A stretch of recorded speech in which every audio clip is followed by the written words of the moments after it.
Hello दोस्तों, नमस्कार। स्वागत है आप सबका आपके अपने YouTube channel study with L K में।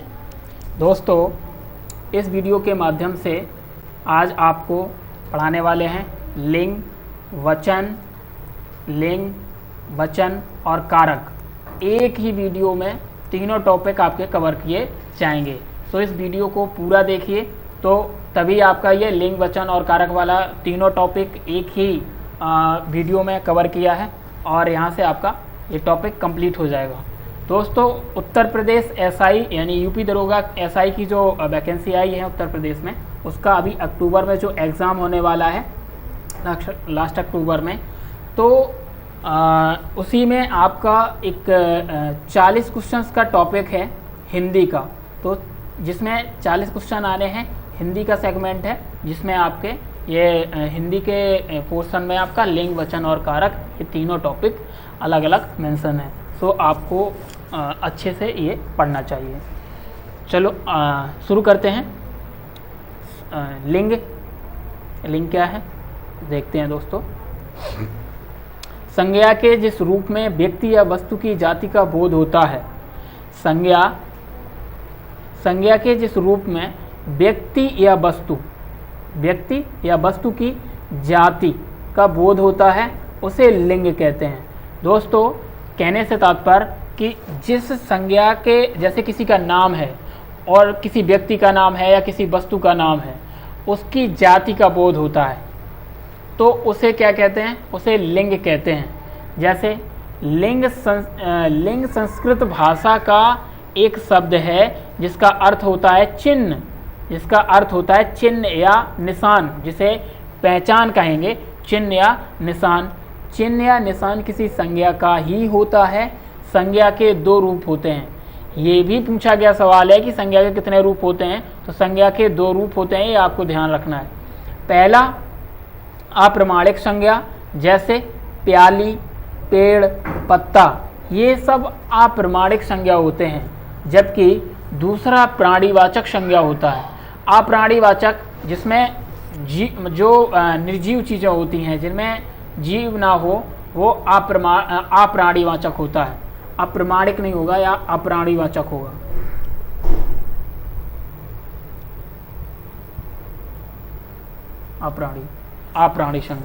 अप्राणीवाचक संज्ञा।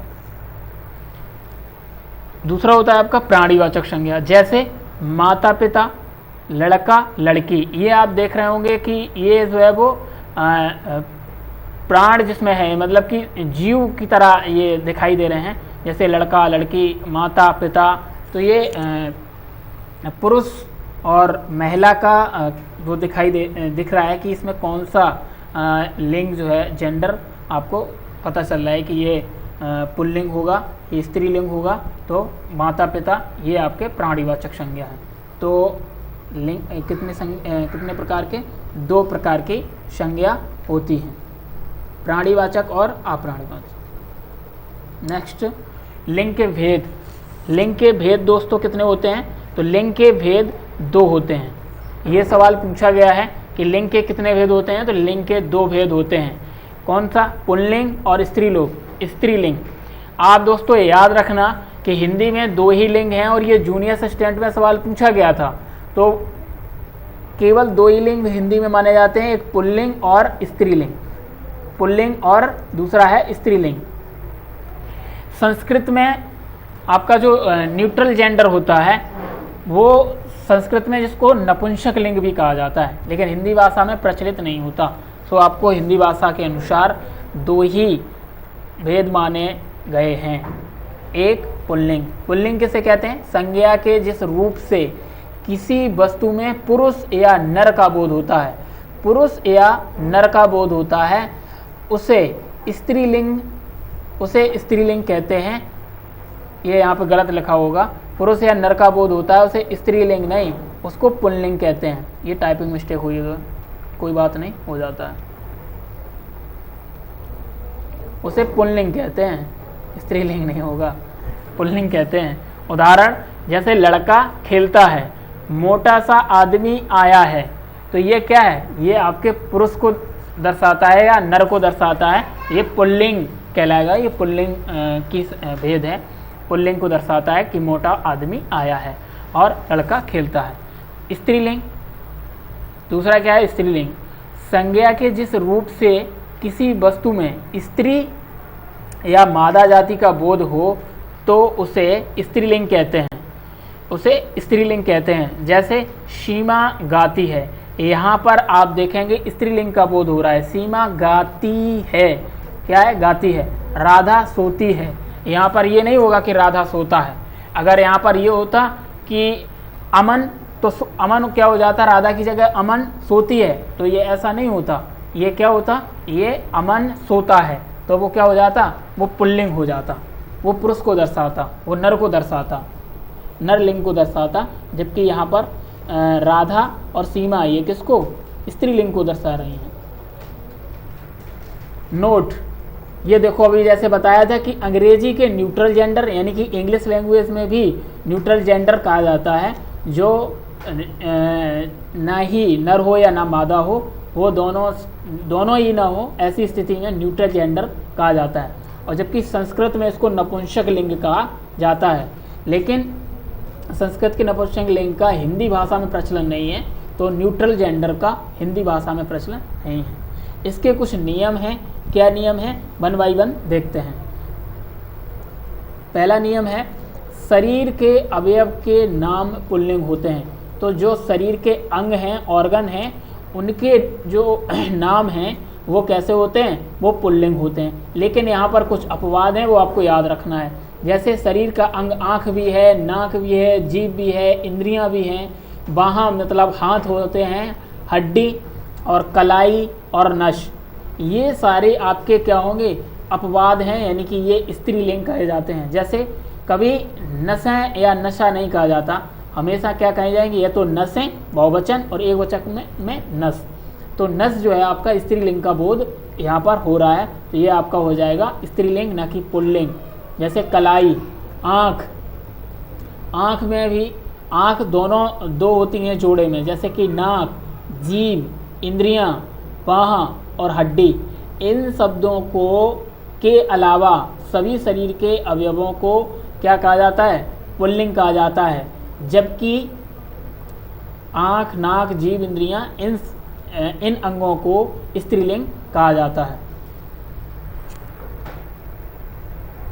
नेक्स्ट दोस्तों होगा आपका भौगोलिक स्थलों के नाम पुल्लिंग होते हैं। भौगोलिक स्थलों के नाम पुल्लिंग होते हैं, जैसे पृथ्वी, झील और घाटी। ये भी भौगोलिक स्थलों के ही नाम हैं। तो पृथ्वी हमेशा स्त्रीलिंग होगी, झील स्त्रीलिंग होगी, घाटी स्त्रीलिंग होगी। ये जो अपवाद हैं, ये अपवाद स्वरूप शब्दों को आपको नोट कर लेना चाहिए और इनको ध्यान में रखना चाहिए, क्योंकि यहीं से अक्सर सवाल पूछे जाते हैं जो अपवाद वाले चीज़ें होती हैं कि पृथ्वी जो है वो पुल्लिंग है कि स्त्रीलिंग है। तो पृथ्वी पुल्लिंग होगी, लेकिन बाकी के जो भौगोलिक स्थलों के नाम होंगे वो आपके कैसे होंगे, पुल्लिंग होंगे। जबकि झील हुआ, घाटी हुआ, नदी हुआ, पृथ्वी हुआ, ये सारी चीज़ें आपकी स्त्रीलिंग होंगी। अनाजों के नाम पुल्लिंग होते हैं, जैसे ज्वार, मूंग और मकई, ये स्त्रीलिंग होंगे। और यहाँ पर बाकी अनाजों के नाम पुल्लिंग होंगे, जैसे गेहूँ हो गया आपका, बाजरा हो गया आपका, तो ये क्या है, ये आपके पुल्लिंग हैं। और आलू हो गया, ये सब पुल्लिंग हैं, ये अनाजों के नाम क्या हो गए, पुल्लिंग हैं। जबकि ये ज्वार हुआ, मूंग हुआ, मकई हुई, ये जो अनाजों के नाम हैं ये आपके स्त्रीलिंग होंगे, ये अपवाद स्वरूप हैं। पेड़ों के नाम भी पुल्लिंग होते हैं, कुछ पेड़ों के नाम, जैसे अपवाद में लीची, ये आपका स्त्रीलिंग होगा। नाशपाती, इसमें आप देखेंगे इसमें स्त्रीलिंग का बोध हो रहा है, लीची, नाशपाती, नारंगी। तो आप जब देखेंगे कि छोटी की मात्रा या बड़ी की मात्रा लगी और ऐसा बोध हो कि वो स्त्रीलिंग को दर्शाता है, तो ऐसी स्थिति में भी वो क्या होगा, स्त्रीलिंग होगा, पुल्लिंग नहीं होगा। समय सूचक शब्द पुल्लिंग होते हैं, जो समय को बताते इंडिकेट करते हैं वो शब्द भी पुल्लिंग होते हैं। लेकिन अपवाद में जो तिथि है वो आपकी स्त्रीलिंग होगी। तो ये आपको ध्यान रखना है कि कुछ जो अपवाद स्वरूप शब्द हैं उनको याद रखें, जैसे तिथि। पहाड़ों के नाम भी पुल्लिंग होते हैं, पहाड़ों के नाम पुल्लिंग होते हैं, जैसे किलिमंजारो हुआ, बहुत सारे पहाड़ हैं, बड़े बड़े पहाड़ होते हैं, वो पहाड़ों के नाम क्या है, सब पुल्लिंग होते हैं, स्त्रीलिंग नहीं होते। जैसे क्षेत्रीयता और राष्ट्रीयता का बोध कराने वाले शब्द भी पुल्लिंग होते हैं। जैसे मैं फलाने उत्तर प्रदेश का रहने वाला हूँ, ये क्या है, एक क्षेत्रीयता दिखाती है। मैं भारतीय हूँ, तो क्या है, ये राष्ट्रीयता को दिखा रहे हैं। तो राष्ट्रीयता या क्षेत्रीयता को का भी बोध कराने वाले शब्द जो है वो पुल्लिंग कहलाते हैं। क्या, पुल्लिंग। खाने पीने की चीज़ें स्त्रीलिंग होती हैं। जैसे कुछ अपवाद स्वरूप आप ध्यान रखेंगे, जैसे कि पराठा हुआ, हलवा, भात। भात मीन्स होता है चावल। अब भात कोई नहीं कहता, वैसे हिंदी शब्द इसका क्या कहते हैं, भात ही है। देसी शब्द भात है हिंदी शब्द, लेकिन आज ये चावल कहे जाते हैं। भात आज कोई नहीं कहता, गांव में भी नहीं कहता, वैसे इसको भात ही कहा जाता था, हिंदी शब्द नाम भात है। तो ये क्या है, भात, ये आपका खाने पीने जो स्त्रीलिंग होती हैं, लेकिन भात आपका पुल्लिंग हो जाएगा, अपवाद स्वरूप है, क्योंकि ये खाने पीने की चीज़ें अक्सर इसमें स्त्रीलिंग का बोध होता है। लेकिन कुछ ऐसे खाने पीने की वस्तुएं हैं, जैसे आलू का पराठा या कोई भी पराठा, पराठा हो गया, गोभी का पराठा, हलवा, भात, दही, दही तो बहुत शुभ माना जाता है, रायता, ये सब क्या है, ये पुल्लिंग को दर्शाते हैं। जैसे कि पुल्लिंग को कैसे स्त्रीलिंग को दर्शाते हैं, पुल्लिंग को दर्शाते हैं, स्त्रीलिंग को क्यों नहीं। जैसे पराठा खाती है, नहीं, पराठा खाता है, या पराठा होता है, ये कहेंगे। पराठा होती है, नहीं, ये बोध सही नहीं हो रहा है, इसलिए जब तक स्त्रीलिंग का बोध ना कराए। हलवा, हलवा होता है, या हलवा है, मीठा है, अच्छा है, खराब है, तो हलवा होती है, नहीं, हलवा होता है। भात, ऐसे ही दही, दही होती है, नहीं, दही होता है। दही खट्टा है, दही खट्टी है, नहीं, दही खट्टा है। ऐसा कहा जाता है कि दही खट्टा है, तो दही खट्टा है, ये किसका बोध करा रहा है, ये पुल्लिंग का बोध करा रहा है, इसलिए दही। रायता, रायता तीखा है, या रायता भी खट्टा है, या अच्छा है, तो क्या हो गया, पुल्लिंग का बोध करा रहा है, स्त्रीलिंग का नहीं। तो बाकी खाने पीने की चीज़ें क्या होंगी, स्त्रीलिंग होंगी। जैसे मिठाई, मिठाई होती है, होता है, नहीं, होती है, स्त्रीलिंग का बोध हो रहा है, तो क्या हो जाएगा, मिठाई में बहुत सारी चीज़ें होती हैं, जैसे बालूशाही, तो ये क्या हुआ, ये सब स्त्रीलिंग का बोध करा रहे हैं। नक्षत्रों के नाम स्त्रीलिंग होते हैं, अपवाद स्वरूप। 2 नक्षत्र याद रखेंगे आप, एक तो अभिजीत और दूसरा पुष्प, ये आपके पुल्लिंग होते हैं, बाकी सब नक्षत्रों के नाम स्त्रीलिंग होंगे। भाषाओं के नाम भी इंग्लिश होते हैं, हिंदी हो, अंग्रेजी हो, उर्दू हो, फारसी हो, कोई भी हो, चीनी हो। तो जैसे चीनी भाषा होती है, नहीं, सॉरी, चीनी भाषा होती है, हाँ, चीनी भाषा होता है, नहीं कहेंगे। हिंदी भाषा होती है, या हिंदी भाषा अच्छी है, हिंदी भाषा अच्छा है या होता है, नहीं, तो ये किसका बोध करा रही भाषा, ये भाषा स्त्रीलिंग का बोध करा रही। तो क्या होगी, कोई भी, चाहे अंग्रेजी भाषा हो, हिंदी भाषा हो, संस्कृत भाषा हो, एनीबडी, कोई भी भाषा हो आपकी, क्या कहलाएगी, क्या होगी, स्त्रीलिंग। तिथियों के नाम भी स्त्रीलिंग होंगे, नदियों के नाम स्त्रीलिंग होंगे, पहले ही बताया था, लेकिन ये तो IAS में पूछा गया एक सवाल है इंटरव्यू में, और बहुत इंपॉर्टेंट है, इसको आप ध्यान रखेंगे हमेशा। बहुत ही मज़ेदार सवाल है कि नदियों के नाम स्त्रीलिंग होते हैं, लेकिन अपवाद में ये 3 नदियाँ आप याद रखेंगे। पूछा गया भारत की या विश्व की कौन सी 3 नदियाँ हैं जिनका लिंग जो है स्त्रीलिंग माना जाता है, लेकिन वो 3 नदियाँ या 2 नदियों के नाम बताइए जो पुल्लिंग को प्रदर्शित करते हैं या पुल्लिंग को बताते हैं। तो कौन सी हैं 2 नदियाँ दोस्तों, ये 2 नदियाँ हैं, 3 नदियाँ हैं, एक ब्रह्मपुत्र, सिंधु नदी और सोन नदी। सिंधु, सोन और ब्रह्मपुत्र नदी, ये वही ब्रह्मपुत्र नदी है तो चेमायुंगडुंग से होकर वह जो ग्लेशियर से निकली है, और ये आपके राइट साइड बहते हुए और भारत में असम में प्रवेश करती है, उसमें अरुणाचल प्रदेश से दिबांग से मिल करके ये असम में ब्रह्मपुत्र कहलाती है, उधर पे ये सांगपो वगैरह कहलाती है तिब्बत में। सिंधु नदी और सोन, ये 3 नदियाँ जो कि पुरुषत्व को दर्शाती हैं, पुल्लिंग को दर्शाती हैं, जबकि बाकी नदियाँ गंगा, यमुना, सरस्वती, मेघना, दुनिया भर की मंजरा, गोदावरी, कृष्णा, कावेरी, काली, बहुत सारी हजारों नदियाँ हैं जो सारी की सारी स्त्रीलिंग को दर्शाती हैं होती हैं, जबकि ब्रह्मपुत्र नदी और सिंधु और सोन ये 3 नदियाँ किसको दर्शाती हैं? पुरुषत्व को दर्शाती हैं और ये पुल्लिंग की श्रेणी में आती हैं। बनिए की दुकान की चीज़ें स्त्रीलिंग होती हैं। अपवाद में आप देखेंगे बनिए की दुकान पे तो बहुत चीज़ें होती हैं, लेकिन यहाँ पे कहने से तात्पर्य है जो किराने की दुकान होती हैं, खाने पीने की चीज़ें होती हैं, जो किचन का सामान कहें एक तरीके से, मसाले वाली चीज़ें, जैसे गरम मसाला, नमक, नमक होता है, गरम मसाला होता है, होती है नहीं, जीरा होता है। सो ये कुछ ऐसे मसालों के नाम हैं और किचन प्रोडक्ट के नाम हैं जो आपको याद रखने हैं, और हमेशा ये वाक्य को बनाकर देखें कि इसमें स्त्रीलिंग का बोध हो रहा है कि पुल्लिंग का। अगर स्त्रीलिंग का बोध हो रहा है तो स्त्रीलिंग होगा, पुल्लिंग का बोध हो रहा है तो पुल्लिंग होगा। जीरा होता है, आप कभी नहीं सुने होंगे कि जीरा होती है। सो आप इसमें क्रिया लगाकर जरूर देख लेंगे अंत में कि क्रिया सही लग रही है और कैसा बोध करा रही है। अगर पुल्लिंग का बोध करा रही तो पुल्लिंग, स्त्रीलिंग का बोध करा रही तो स्त्रीलिंग। तो जीरा, गरम मसाला, नमक ये सब आपके क्या हो जाएंगे? पुल्लिंग। बाकी की बनिया की दुकान की चीज़ें क्या होती हैं? बाकी की चीज़ें स्त्रीलिंग होती हैं। संज्ञा के अंत में खा को स्त्रीलिंग होगा, खा हो तो स्त्रीलिंग होगा। जैसे अपवाद स्वरूप ईख, चीख, भीख और पंख और रूख। ईख होती है नहीं, ईख होता है, और ईख माने गन्ना, चीख, भीख, पंख और रूख, ये क्या होंगे? ये सब आपके पुल्लिंग होंगे। जबकि जिस और बाकी संज्ञा के अंत में अगर खा हो तो स्त्रीलिंग होगा।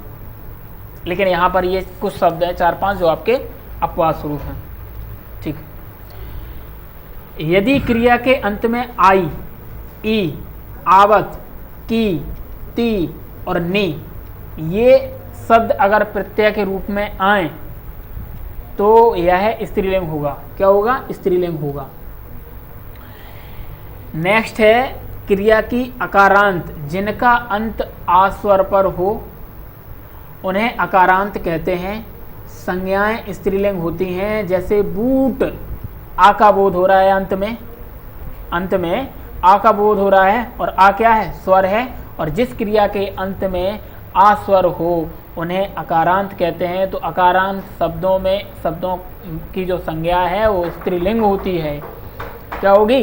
स्त्रीलिंग। अपवाद में बूट, मार, दौड़ ये कुछ अपवाद स्वरूप शब्द हैं, इनको आप ध्यान रखेंगे। बाकी के जो शब्द हैं और जिनके अंत में आ स्वर का बोध होता है वो सब आपका क्या होगा? वो सब आपका अकारांत शब्द जो है वो स्त्रीलिंग होगा। लेकिन बूट, मार, दौड़ ये शब्द आपके अपवाद हैं और ये क्या होंगे? ये आपके पुल्लिंग होंगे। इसके बाद दोस्तों अब हम लोग पढ़ने चलते हैं नेक्स्ट टॉपिक इसी में, और वो है वचन। क्या है? वचन। वचन क्या है? वचन का शाब्दिक अर्थ है संख्यावाचक। वचन का शाब्दिक अर्थ क्या है? संख्यावाचक। इसी संख्यावाचन को संक्षेप में वचन कहते हैं। संज्ञा, सर्वनाम, क्रिया और विशेषण के जिस रूप से संख्या का बोध हो उसे वचन कहते हैं।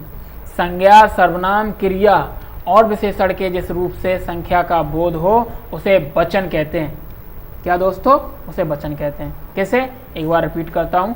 संज्ञा, सर्वनाम, क्रिया और विशेषण के जिस रूप से संख्या का बोध हो, किसका? संख्या का बोध हो, उसे वचन कहते हैं। वचन का शाब्दिक अर्थ ही होता है संख्यावाचन। सो आपको सबसे पहले यह ध्यान रखना है कि वचन का मतलब क्या है। वचन का अर्थ होता है संख्यावाचन। इसी संख्यावाचन को अगर संक्षेप में समझें तो उसको वचन कहते हैं।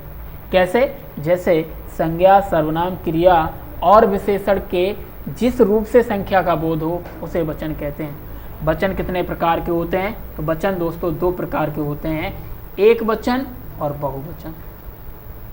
जिसमें सिर्फ एक संख्या का बोध हो, एक वचन, और एक या 2 या उससे अधिक संख्या का बोध हो, वो क्या कहलाता है? आपका बहुवचन। दोस्तों क्या कहलाता है? बहुवचन। जिस वस्तु में, जिस चीज का एक संख्या का बोध हो, जैसे एक केला क्या है? एक वचन। अब बात करूं 2 पेन या बहुत पेन, क्या हो जाएगा? बहुवचन। तो एक संख्या, एक पेन, तो एक वचन हो गया। उससे अधिक, 2 या 2 से अधिक, बहुवचन हो जाएगा। एक वचन क्या है? एक वचन क्या है? एक वचन विकारी शब्द के जिस रूप से एक पदार्थ या व्यक्ति का बोध हो उसे एक वचन कहते हैं। जैसा भी बताया आपको, विकारी शब्द के जिस रूप से एक पदार्थ या व्यक्ति का बोध हो उसे एक वचन कहते हैं। जैसे लड़की, अब यहाँ पे होती बहुत लड़की या 2 या 3 या ग्रुप में बोला जाए, तो यहाँ पर सिर्फ एक लड़की का बोध हो रहा है, लड़की लिखा हुआ है, उसके आगे संख्या नहीं दी गई है कि ये कितने हैं। अगर एक से अधिक होते तो संख्या दर्शाई जाती कि 10 लड़की या 10 लड़कियाँ, 5 लड़कियाँ, लेकिन यहाँ पर लिखा है लड़की। इसका मतलब एक वचन का बोध हो रहा है, एक लड़की के बारे में बात की जा रही है। सो ऐसे शब्द को क्या कहेंगे? इस वचन को क्या कहेंगे? एक वचन। बहुवचन क्या है? इसकी परिभाषा देखते हैं। विकारी शब्द के जिस रूप से एक से अधिक पदार्थों या व्यक्तियों का बोध हो, जैसा कि अभी बताया 2 या 2 से अधिक, मतलब कि एक से अधिक, मतलब कि 2 या 2 से अधिक, या व्यक्ति हो या वस्तु हो का बोध हो, उसे क्या कहते हैं? बहुवचन। क्या कहेंगे? बहुवचन। जैसे लड़कियां, अब सीधी सी बात है, इसमें भले ही आगे कोई संख्या नहीं दर्शाई गई लेकिन लिखा हुआ है लड़कियां, इसका तात्पर्य है कि ये एक से अधिक होंगी, एक तो नहीं होगी, और एक से अधिक होंगी, इससे तात्पर्य क्या हो गया?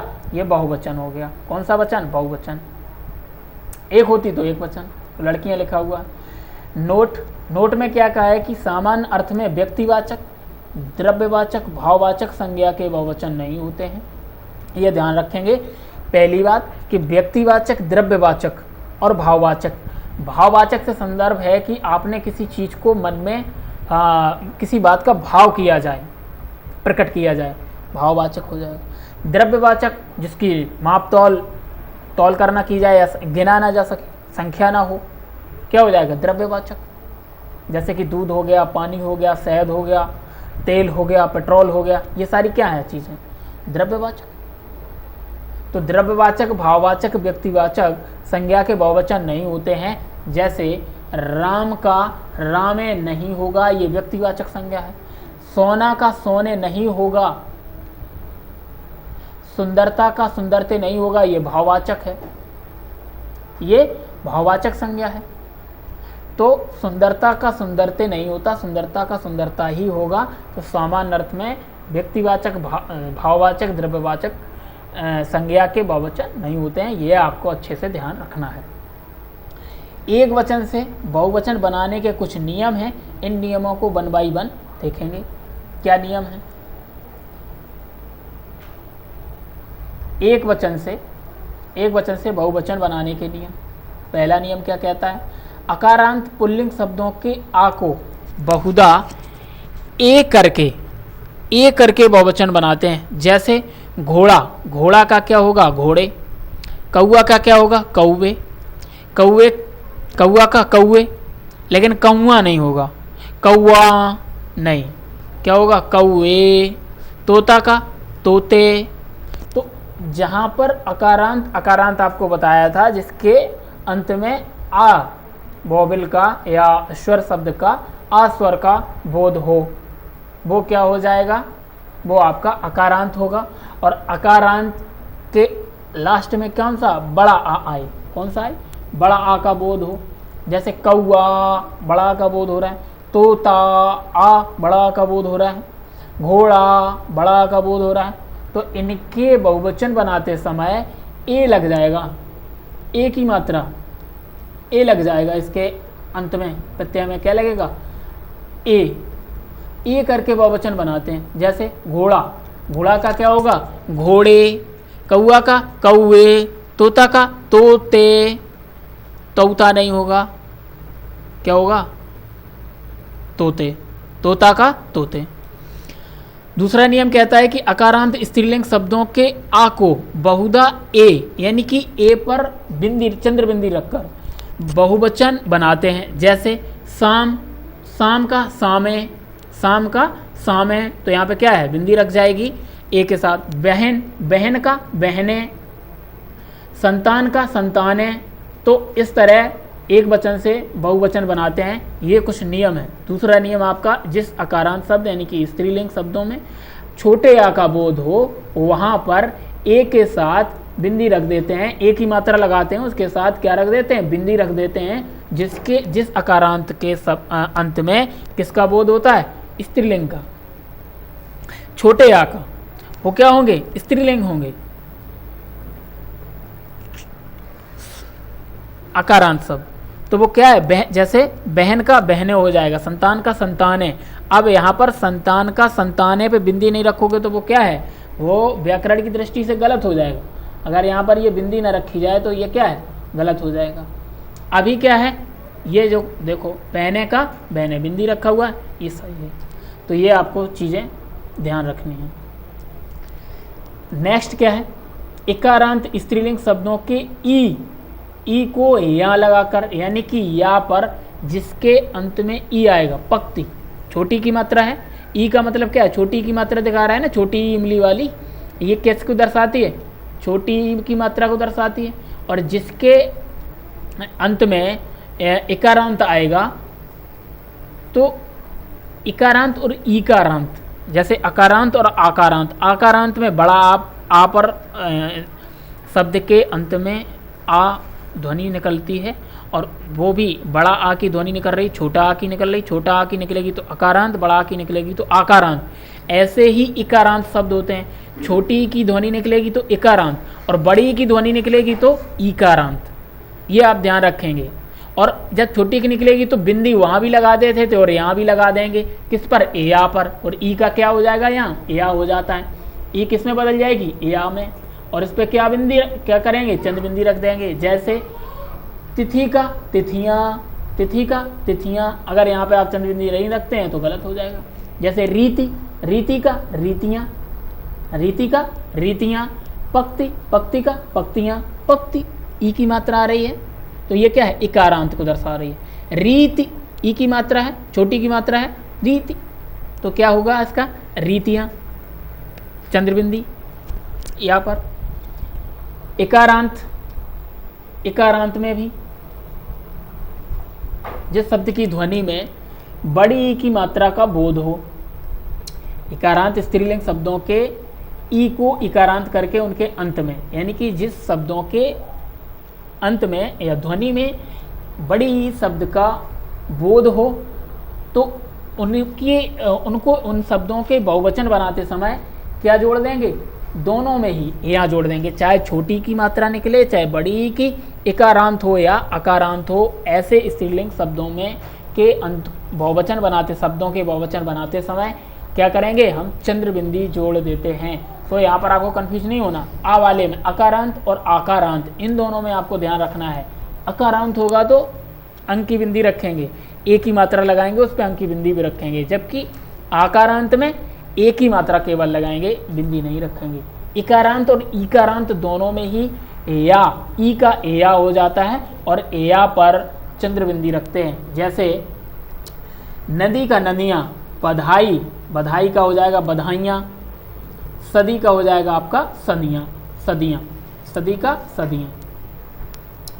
नेक्स्ट है अकारांत। आकारांत स्त्रीलिंग शब्दों के या के अंत में केवल अनुस्वार लगाकर बहुवचन बनाते हैं। जैसे डिबिया का डिबियाँ, इसमें कोई परिवर्तन नहीं होता, इसमें केवल अनुस्वार लगाते हैं, मतलब कि चंद्रबिंदी लगा देते हैं, बाकी की वही रहेगा। जैसे जिसके अंत में एया आए और एया से बड़े आ का स्वर निकले, बड़े आ का स्वर निकल रहे, डिबियाँ, यहाँ पर बड़े आ की मात्रा निकल रही है, बड़ा स्वर निकल रहा है, डिबियाँ। डिबिया में, तो इसका स्त्रीलिंग बना बहुवचन बनाते समय स्त्रीलिंग का डिबिया का क्या हो जाएगा, डिबिया, यानी कि बिंदी रख देंगे, क्या रख देंगे, अनुस्वार लगा देंगे, चंद्र बिंदी रख देंगे। गुड़िया का गुड़िया, लुटिया का लुटिया, ऐसे करके आपका बहुवचन बनेगा, एक वचन से बहुवचन।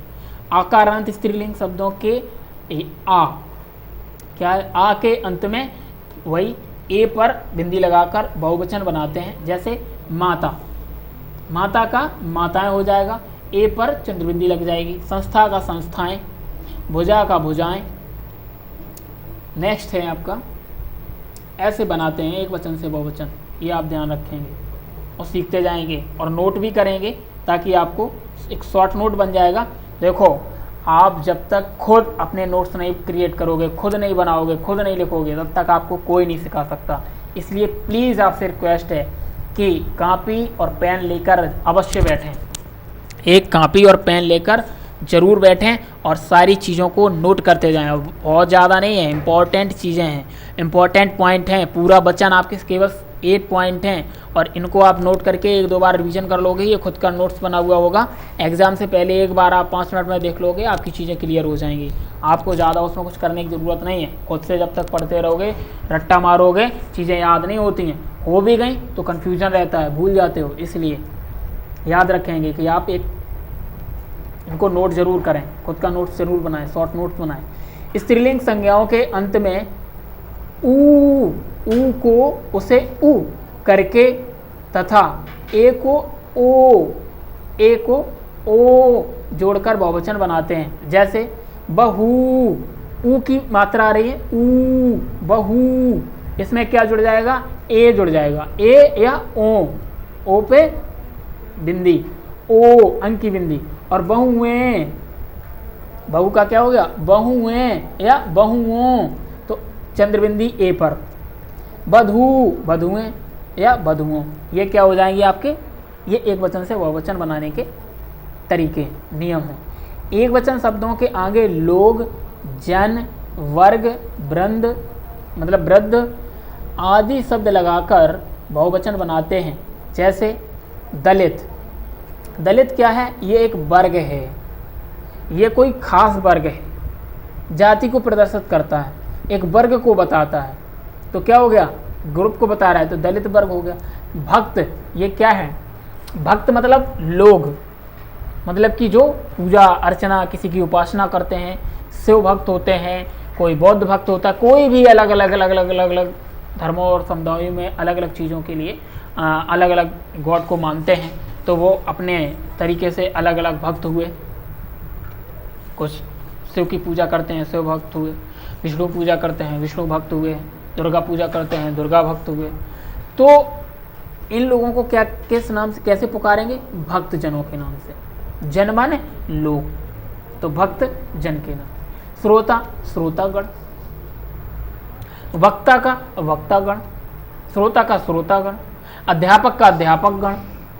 तो इस तरह हम एक वचन से बहुवचन को शब्दों को बनाते हैं, तो जिनके आगे लोग, जन, वर्ग, वृद्ध लगा हो, उनके बहुवचन ऐसे ही बनाते हैं जहाँ पर वर्ग लगाना पड़े, जन लगाना पड़े, लोग लगाना पड़े, गण लगाना पड़े, इस तरीके। आगे होगा जैसे तुम का, तुम लोग हो जाएगा। तुम का क्या संदर्भ है, ये तो सर्वनाम संज्ञा है ना, सर्वनाम है ना, तुम वह, तो वह लोग हो जाएगा। और क्या होगा, वह और तुम, लोग ही तो होगा, तो हम क्या जोड़ेंगे, लोग माने जन, मतलब व्यक्ति, मनुष्य, क्या जोड़ोगे, लोग। समूह में किसी का भी समूह हो सकता है, जानवरों का भी समूह हो सकता है, व्यक्तियों का समूह होता है, भक्तगणों का समूह होता है, सबका अलग अलग। तो क्या है, ऐसे कुछ शब्द हैं जिनको, जो ग्रुप को दर्शाते हैं, उसी ग्रुप के अनुसार आप उनका बहुवचन बनाएंगे। जैसे बाल, बाल का क्या है, बाल वृद्ध। कुछ पुल्लिंग शब्दों के एक वचन, ये नोट दिया हुआ है, क्या है, कुछ पुल्लिंग शब्दों के एक वचन और बहुवचन समान होते हैं। जैसे इनका ना स्त्रीलिंग होता ना बहुवचन होता है। ये चीज़ आप अवश्य नोट करेंगे, बहुत बहुत बहुत इम्पोर्टेंट है, जो आपको नोट में बताई गई। क्या, जैसे ईश्वर, ईश्वर, आकाश, सूर्य, मन। ईश्वर क्या है? ये ईश्वर सबके लिए एक है, इसका कोई बहुवचन नहीं है, इसको आप बहुवचन बना ही नहीं सकते। तो ये जो पुल्लिंग शब्द है, आकाश है, सूर्य है, मन है, इन शब्दों के बहुवचन समान रहते हैं। एक वचन बहुवचन, यहाँ पर बहुवचन होगा तब भी आप ईश्वर ही प्रयोग करोगे, एक वचन होगा तब भी आप ईश्वर ही प्रयोग करोगे, आकाश प्रयोग करोगे, सूर्य प्रयोग करोगे। तो यहाँ पर एक वचन और बहुवचन नहीं होता, इन दोनों की स्थिति में ही एक वचन और बहुवचन समान रहते हैं, ईश्वर, आकाश, सूर्य और मन। तो यहाँ पर आपके 2 टॉपिक कंप्लीट हुए, एक लिंग और वचन। आपका अगला टॉपिक है कारक।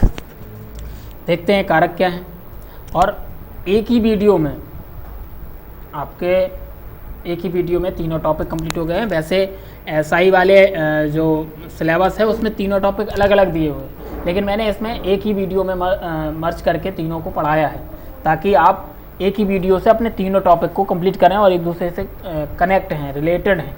सो आप इस वीडियो को पूरा देखिए, ठीक से नोट्स बनाइए और अपनी तैयारी को मजबूत आधार दीजिए।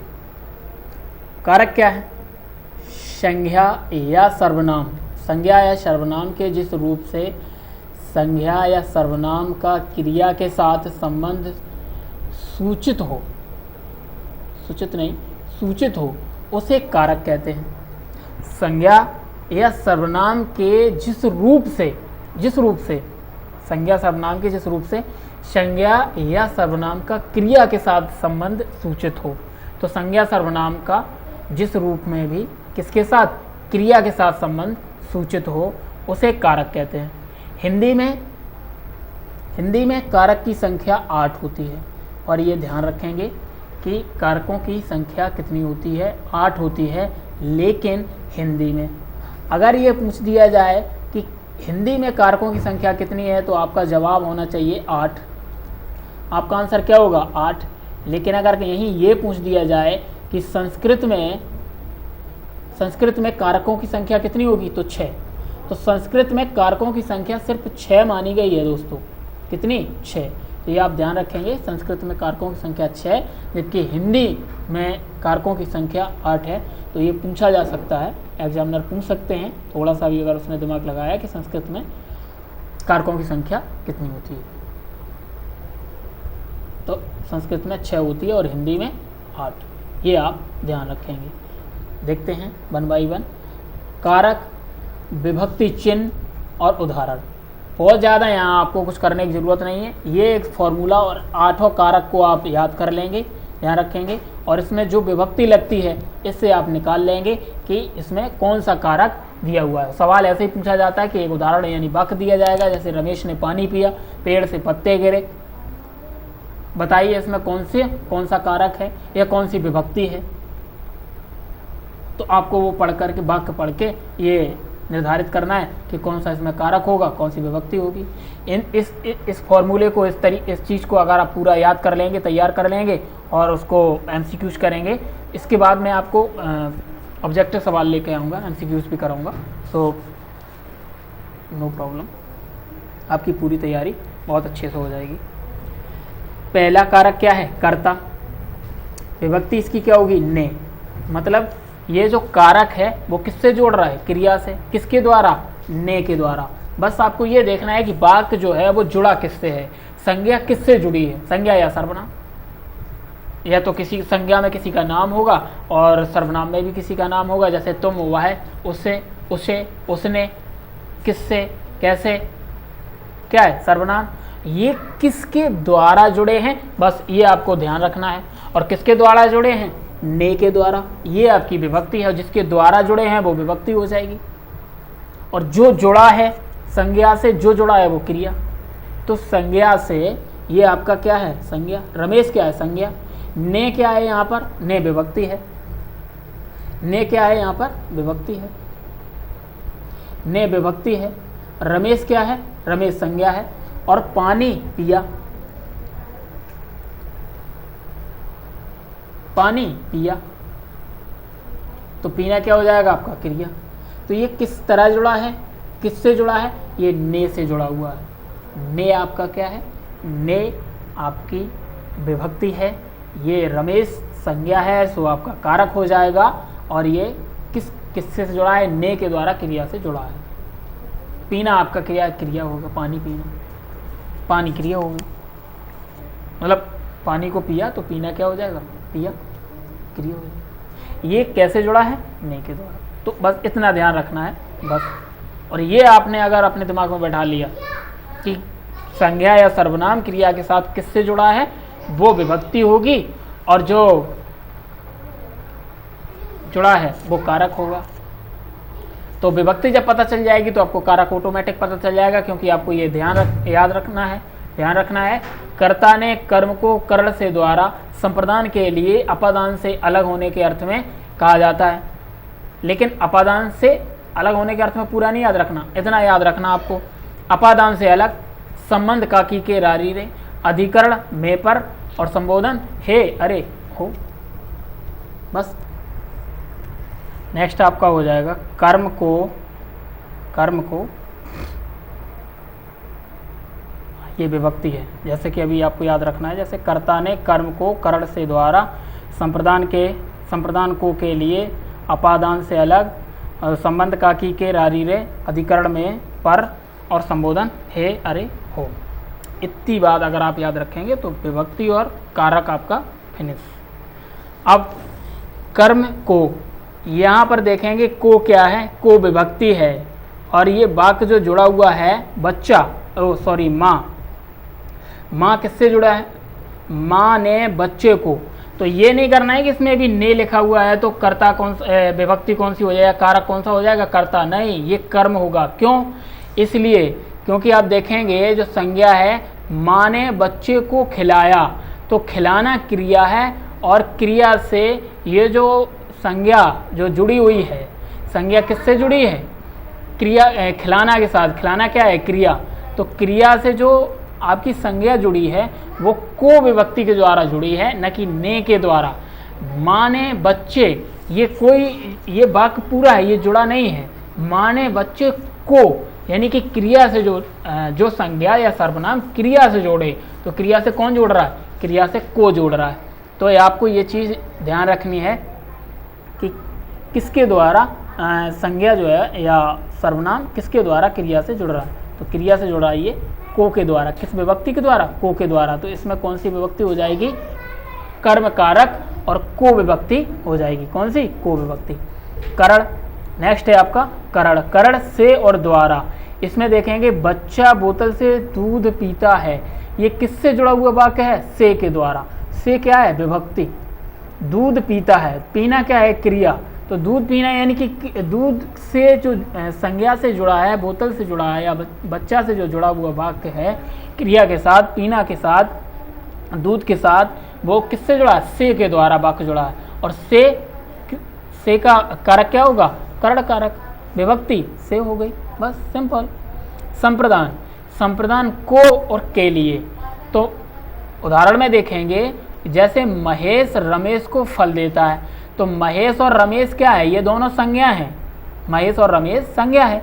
तो महेश रमेश किससे जुड़ा है? फल देता है। तो फल से जुड़ा हुआ है किसके द्वारा? को के द्वारा। और को आपका क्या है? को आपका विभक्ति है।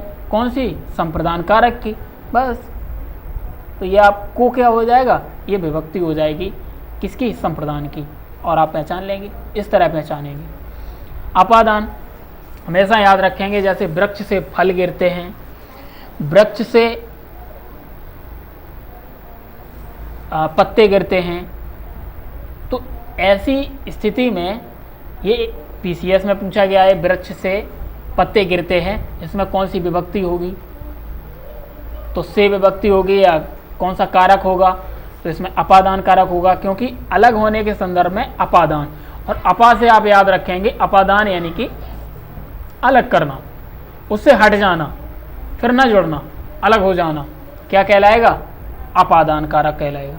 क्या कहलाएगा? अपादान कारक। और किसके द्वारा जुड़ा? से। तो से और से द्वारा जब संबंध को दर्शाते हों, क्रिया से जुड़े हों, तो ऐसी स्थिति में आपका कारक जो है करण होगा, लेकिन अलग होने के संदर्भ में अपादान होगा। से के द्वारा जुड़ा हुआ संज्ञा या सर्वनाम या वाक्य पूरा आपका क्या कहलाएगा? अपादान कारक कहलाएगा, उसमें अपादान कारक होगा अगर अलग होने के संदर्भ में ये बताया गया तो। और संबंध के बारे में जोड़ा है तो आपका हो जाएगा करण कारक। नेक्स्ट है आपका संबंध कारक। का की के रारी रे, का की के रारी रे संबंध। तो संबंध कारक को आप पहचानेंगे कैसे? का की के या रा री रे, ये का की के या रा री रे के द्वारा जुड़े हों ऐसे संज्ञा या सर्वनाम शब्द जो क्रिया के साथ का की के या रा री रे के द्वारा जुड़े हों तो आपका संबंध कारक कहलाएगा, क्योंकि ये संबंध बताते हैं। जैसे यह मीरा की पुस्तक है, यह मीरा की पुस्तक है, तो ये किस संबंध को बता रहे हैं? पुस्तक किसकी है? ये पुस्तक किसकी है? मीरा की पुस्तक है। तो यह मीरा की पुस्तक है, ये की के द्वारा जुड़ा है, ये विभक्ति जो है वो संबंध कारक की विभक्ति होगी। किसकी? संबंध कारक की विभक्ति होगी कि मीरा की पुस्तक है। इस वाक्य में संबंध कारक होगा। जबकि अगर ये होता है मीरा को, ऐसे वाक्य जुड़ा होता को के द्वारा, तो वो कौन सा? कर्म कारक हो जाता। अगर की, का, के, रा, री, रे के द्वारा जुड़ा हुआ वाक्य है तो आपका संबंध कारक हो जाएगा। नेक्स्ट है आपका अधिकरण। अधिकरण की विभक्ति होती है में और पर। में और पर, जैसे उसके घर पर दो व्यक्ति हैं, या यहाँ पर होता उसके घर में दो व्यक्ति हैं, या उसके घर में ऐसी वस्तु है। तो उसके घर पर दो व्यक्ति हैं, उसके घर में दो व्यक्ति हैं, तो में और पर के द्वारा जुड़ा हुआ संज्ञा या सर्वनाम क्रिया के साथ जुड़ा हुआ वाक्य के अंदर अगर पर और में आपको मिलता है तो ऐसी स्थिति में उस वाक्य में कौन सा कारक होता? अधिकरण कारक होगा। उसके बाद लास्ट आपका है 8वां कारक संबोधन।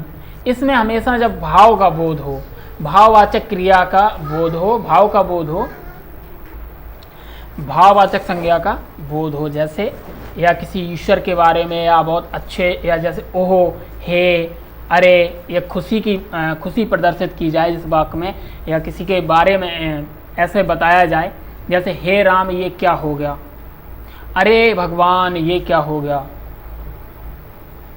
अरे अरे, हे राम, हे हो, ओहो ऐसा हो गया। कई बार खुशी में भी बोलते हैं हो, कई बार दुख में बोलते हैं हो, ऐसा हो गया। तो ये क्या है? इस टाइप का जब बोध हो, हे, अरे और हो विभक्ति आए तो वो संबोधन कारक कहलाता है। ये आपका लिंग, वचन और कारक तीनों ही टॉपिक एक ही वीडियो में आपके कंप्लीट कर दिए हैं। बहुत अच्छे से बताने का प्रयास किया आप लोगों को। अगर वीडियो आपको बहुत अच्छा लगा हो तो दोस्तों वीडियो को सब्सक्राइब ज़रूर करें। अगर वीडियो पर नए हैं तो सब्सक्राइब करें, लाइक करें और बेल आइकन को भी दबाएं ताकि हर एक वीडियो आप तक पहुंचता रहे टाइम से और सबसे पहले, ताकि आप अपनी तैयारी अच्छे से कर सकें और सारी वीडियो आप देख सकें। दोस्तों इसको अगर आप पूरा वीडियो देखकर और जो भी चीज़ें आपको बताई हैं उन सारी चीज़ों को आप 1 बाय 1 नोट कर लेंगे और अपना शॉर्ट नोट बना लेंगे तो मैं समझता हूँ कि यहाँ से आपको ये तीनों टॉपिक क्लियर हो जाएंगे। मैंने बहुत ही अच्छे से बताने का प्रयास किया है। इतना अगर आप कर लेंगे इस वीडियो को देख करके और अपना शॉर्ट नोट बना लेंगे, यहाँ से आपका ये 3 टॉपिक कहीं नहीं जा रहा। यूपीएसआई में तीनों टॉपिक आपके मेंशन है, लिंग, वचन और कारक। तीनों टॉपिक को आप कंप्लीटली यहाँ से तैयार हो जाएगा। इसके बाद मैं प्रयास कर रहा हूँ आप लोगों की डिमांड से कि आगे टेस्ट सीरीज़ चलाने की कोशिश कर रहा हूँ ताकि अभी उस पर काम चल रहा है, ये कंप्लीट हो जाए, फिर आप लोगों के साथ सारे टॉपिक के MCQs मिक्स कुछ टेस्ट लेके आएंगे, कुछ टॉपिक वाइज भी। तो आपकी तैयारी हिंदी की 40 क्वेश्चंस की जिम्मेदारी मेरी, मैं पूरा आपको तैयार करवा दूंगा इस चैनल के माध्यम से। आप बस मन लगाकर पढ़िए ध्यान से और चीज़ों को नोट करते रहिए और ध्यान रखते रहिए। आपको टेंशन ज़्यादा लेने की ज़रूरत नहीं है, हर्डल लेने की आवश्यकता नहीं है, बस पेशेंस के साथ पढ़ते जाइए। Thank you all of you. आप लोग अपना ख्याल रखिए और मन लगाकर पढ़ाई करिए, एकदम हैप्पी और रिलैक्स होकर, टेंशन लेकर नहीं, तनाव से कुछ नहीं होगा, एकदम फ्री रिलैक्स होकर कंप्लीटली 6 से 7 घंटे पढ़ते रहिए, आराम से एग्ज़ाम निकल जाएगा। ठीक है दोस्तों, मिलते हैं ऐसे ही किसी नेक्स्ट वीडियो के साथ। तब तक अपना ख्याल रखिए। Thank you all of you.